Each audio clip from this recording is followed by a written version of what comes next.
Welcome to the Growing in Grace podcast, where you can listen in on some casual conversation about the good news of Jesus without all of the inconsistent religious double talk. If you've ever struggled with feelings of hopelessness, guilt, and despair, or wondered if you're really right with God, it's time to discover the true freedom that comes with the gospel of unlimited and overflowing grace. The Growing in Grace podcast. This is the place where you can check out anytime you'd like, but you can never leave because you'll get so hooked on grace. That's why. I'm Mike Kapler with Joel Briezeke. Happy New Year! Oh, I guess he didn't do that in the movie. So did you watch It's a Wonderful Life over Christmas? No, but I'm going to have to sometime. One of these years. One of these, okay. I don't know, sometime. All right. Yeah. Next Christmas. Next Christmas. You can ask me next Christmas. We're glad you're with us once again. Growingingrace.org. You will find every single podcast that we've ever done. And I don't know that I would care to go back and listen to all of those again, Joel, but I think we do have a reasonably consistent message on there. We've grown in some areas where we might see a few things a little bit differently, but a fairly consistent podcast when it comes to understanding our identity in Christ and the gift of God's righteousness. And we hope to continue doing this for years to come, especially as we get older and smarter. The podcast will just be that much more full. No egos involved here at all. We're just getting better. No, I mean, this happens with everybody. You know, I mean, don't people just generally get smarter as they get older? I mean, not everybody, probably. You hopefully learn. I mean, you're still a St. Louis Cardinals fan, so I rest. So I have learned a lot from that. It's so good, so good. It's such a wonderful life. No, but I recently someone who has told me before that she's listened to every podcast more than once. She said she was on her third time, and she had finished listening to every single episode 3 times. So obviously the first time we hadn't had as many episodes, and then the second time we would have had a few more episodes added on to the first time she listened, and then this last time we would have had over 800. So that's, let's just say you listen to them all when we've done 300, and then you listen again when we've done 500, and then you listen again when we've done 800. That's 300. That's 1,600 episodes, at least, that a person has listened to. And I have no words for that. I couldn't do it. I don't think I could do it. So we've got those there for people who are really transitioning from a very religious, works-based mindset to something that's going to be completely different. And I'm glad you kept those on there. I guess I don't know how long they'll always be there, but they are there for people to grow with us in our understanding of the good news of Jesus Christ. And there's so much to learn, right? Joel, something that a lot of people have misunderstood about our podcast over the years, because something that we've maybe talked about as much as anything else is the believer's freedom from the old ministry of law and commandments that were given to Israel. Initially, there were 10 that were carved on stone by God, handed over to Moses, but eventually there would be another 603 commandments that God would, by the way, instruct the Israelites to also write themselves on big, large stone tablets as they were getting ready to enter the promised land. So really the whole law was written on stone eventually. It's because it was all one law, not a bunch of separate laws. I know a lot of theological type religious people like to divide up the law, but really the scriptures don't do that. Right. Some want to divide them up into dietary laws, moral laws, what am I forgetting here? Sacrificial laws, things like that. And they'll say, well, the sacrificial laws came to an end. The dietary laws really no longer apply for us today, but the moral laws are still in place. The 10 Commandments, for example, and a few others that they might throw in. And yet the Bible really focuses on one law, a law that, as we mentioned last week, Jesus came to deliver and redeem the Jewish people from. Why? Because this law could not give life. It could not give the desired and required righteousness, the right standing with God that was needed. Not one single law from within the law could do that. And it caused sin to increase. So why do we want to continue to embrace such a law within the church community? It's a great misunderstanding in mixing up an old covenant compared to the new one that was established by Jesus Christ. One came to an end and was completely replaced with the new. And if we get those two mingled together somehow, blended together, we're going to get confused, and we're going to fall into some sort of a desire to establish a works-based righteousness, like what the Jewish people were attempting to do, as futile as it was. And so I think one place we could start at here, Joel, is as an example, is in Galatians chapter 5. I'll bring you in for that. But I just wanted to mention that the people who are law advocates, a lot of well-meaning church people who are saved, but they still advocate for at least a small portion of the law. And that's the point here, is that we're not trying to tell people that you can go out and do whatever lousy, cruddy, sinful stuff that you want to. But that's sometimes what is interpreted. We get misinterpreted here over the years sometimes. People jump to these conclusions. And yet when they're advocating for law, they're really not advocating for the law that's in the Old Testament Bible. They're advocating for something that is much smaller, much more revised, much more modernized. It's not the real thing. It's fake. Yeah, it's true.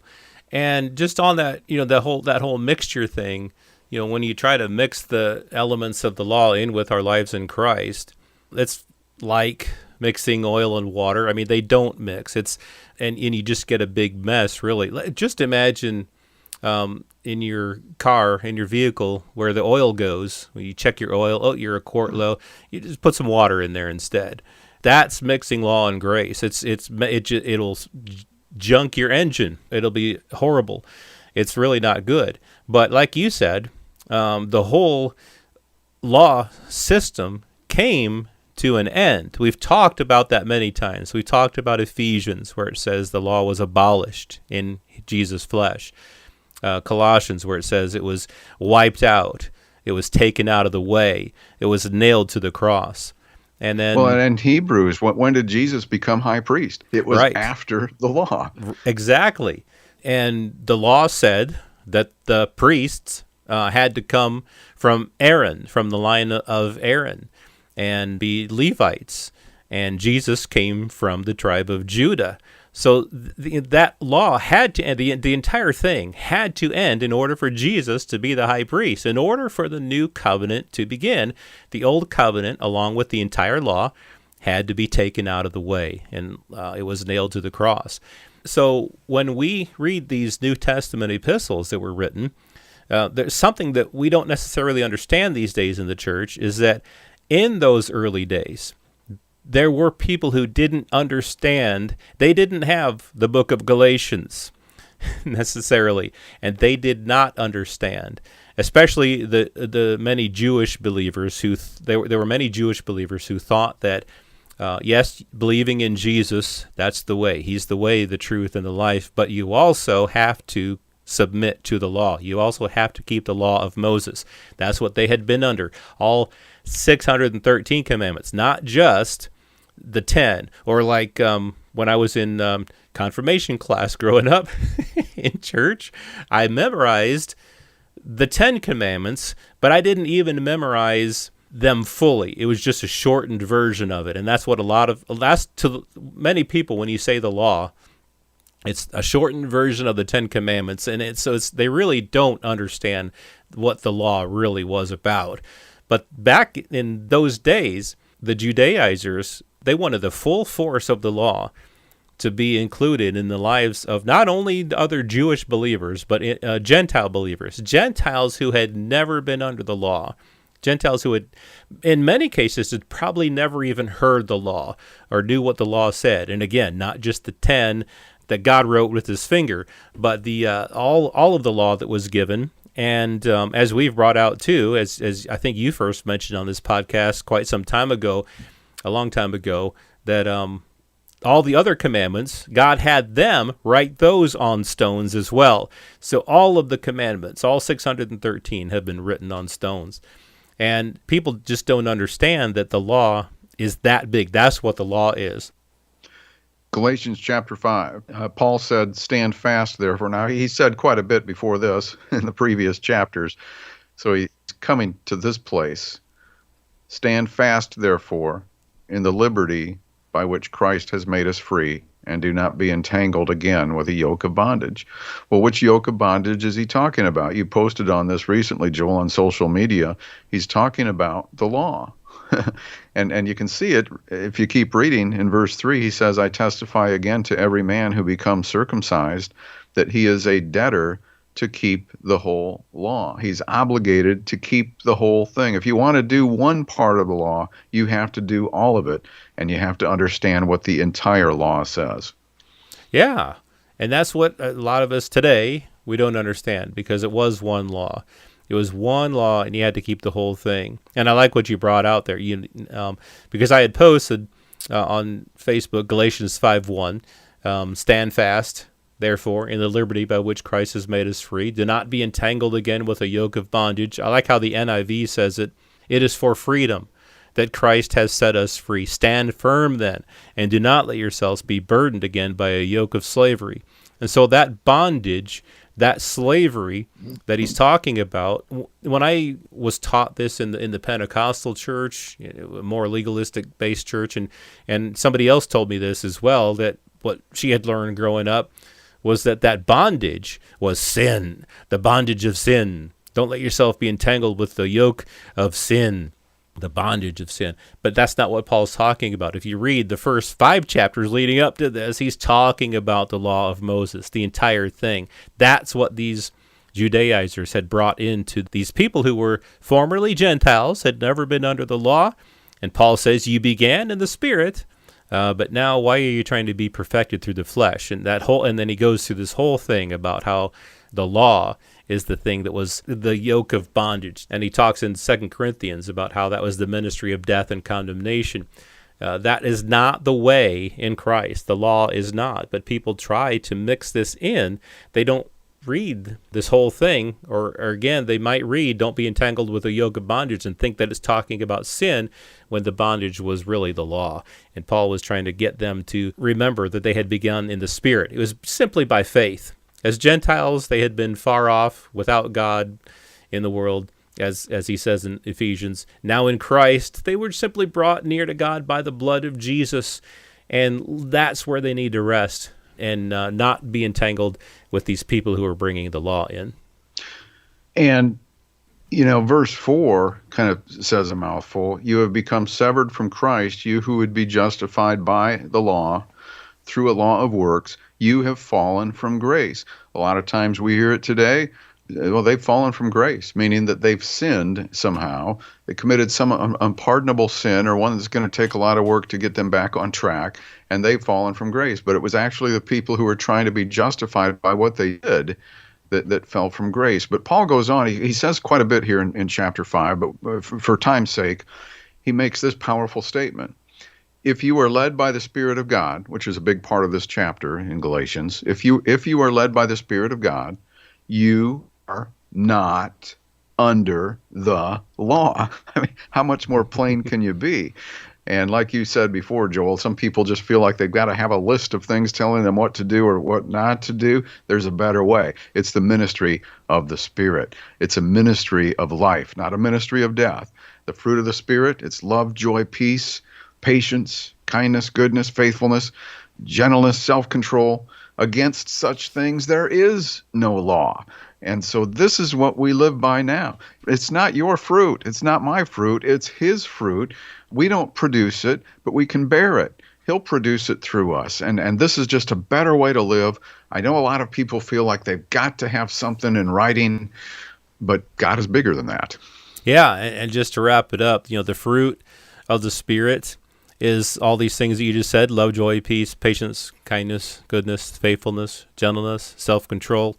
And so in many churches, the pastor or whoever's teaching or preaching will go through all this stuff, and it's like you have to you have really to work at them. You're working at them. You're learning how to work at all these things. When that's not what Paul says. He says it's the fruit of the Spirit. These things are the fruit of the Spirit. They're not things that you work on. They're not things that you have to, well, God's working on patience in me right now. No, it's the fruit. Patience is the fruit of the Spirit. Love is, joy is, all these other things.